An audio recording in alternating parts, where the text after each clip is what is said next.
Hi, this is Richard C. I'm a math tutor here at Wyzant, answering a question submitted by a student.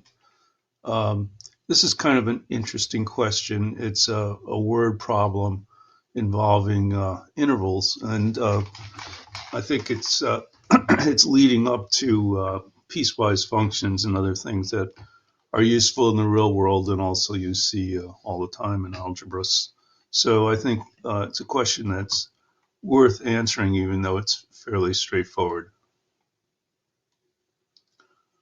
Okay, so there are these fishing laws and governing size of fish, and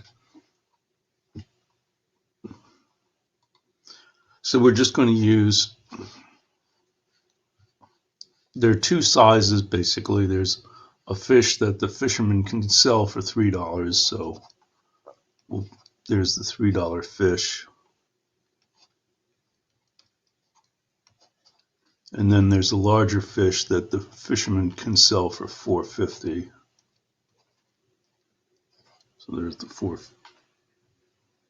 I'm sorry, excuse me. Fisherman can sell the larger fish for $6. So there's a $3 fish and a $6 fish. And now we have to consider the length of these fish. Well, the local fishing laws don't allow him to catch a fish that's smaller than 6. So the length, we'll call it X. It has to be strictly bigger than 6. Could it be equal to 6? Yes, it could. 6 itself is allowed, but if the fish is smaller than 6, it cannot be caught. So the fish has to be bigger than 6. Maybe we could write it this way, might be a little easier. But it's a greater than or equal to 6. And the smaller fish that he sells is going to be less than 12 inches. This is coming from the first sentence. So this is going to be strictly less than 12. Has to be less than 12 inches. If we put this information all together, we would see that X has to be greater than or equal to 6 and less than 12. So that's the math way of expressing all these words and boiling them down into an inequality. It's called compound inequality here. Fish, in order to sell a fish for $3, first of all, he has to catch it, which means that the fish has to be 6 inches or longer. And then because the price of the fish is low, the fish has to be less than 12 inches. And now for the $6 fish, well, the $6 fish is clearly going to be bigger than 12 or equal to 12.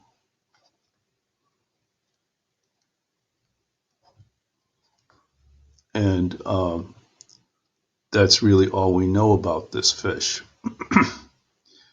So now we don't know an upper bound on this fish. Apparently $6 will buy you any size fish as long as it's at least 12 inches long.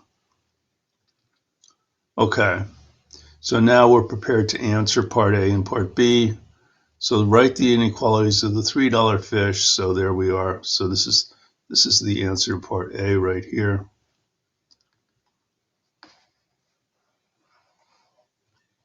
The fish must be at least 6 inches long.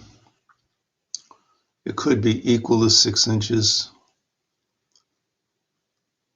And it must be less than 12 inches. For a $6 fish,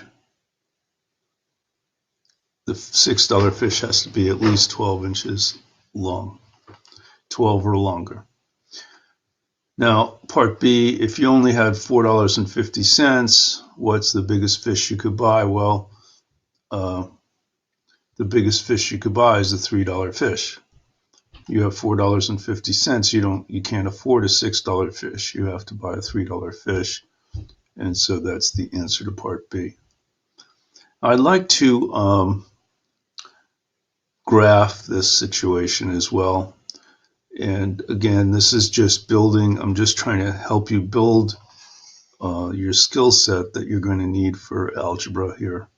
So we've already answered the question, but I'm just going to take another minute or so to draw this on a number line. So this is something that we have to do all the time in school. So I'll just change colors, and I always like to put a 0 in my number line. But in our case, there's no such thing as a 0 length fish, but we're just going to do it from a math perspective.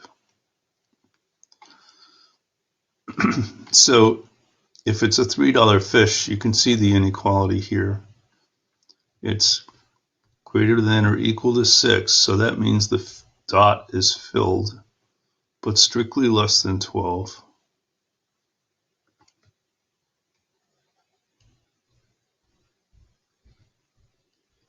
So that's the $3 fish. And then the $6 fish picks up from here and goes out like that.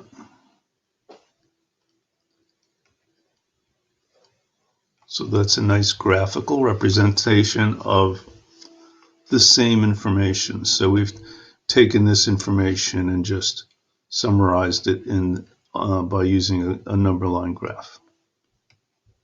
Okay, so that's just two different ways, but both acceptable ways of answering this question, and it's using some skill sets that you need to develop. Okay, that's it for today. I'll see you again next time. Bye-bye.